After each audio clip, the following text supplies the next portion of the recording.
मुख्यमंत्री देवेंद्र फडणवीस उद्या पहिल्यांदाच नागपूरमध्ये दाखल होणार आहेत। मुख्यमंत्री झाल्यानंतर उद्या पहिल्यांदाच नागपूरमध्ये दाखल होतील।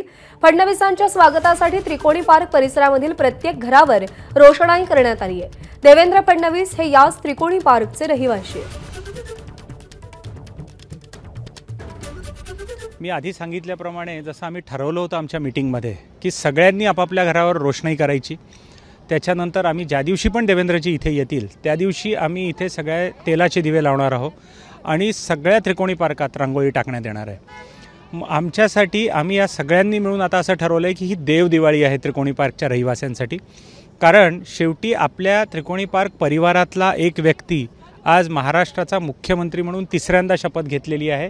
त्याचा आनंद हा एक पारिवारिकरित्या आम्हाला सेलिब्रेट करायचा आहे, म्हणून आम्ही हे सगळं केलेलं आहे। कारण आमच्यासाठी हा अतिशय अभिमानाचा, गौरवाचा आणि आनंदाचा क्षण आहे की आमच्या एरियातला आपला भूमिपुत्र आज मुख्यमंत्रीपदी विराजमान होतो आहे आणि यावेळेला त्यांनी जे यश मिळवलं आहे ते अतिशय दणदणीत यश आहे। हे सगळं देवेंद्रजींना क्रेडिट जातं, याचा आम्हाला खूप अभिमान आहे। एबीपी माझा, उघडा डोळे बघा नीट।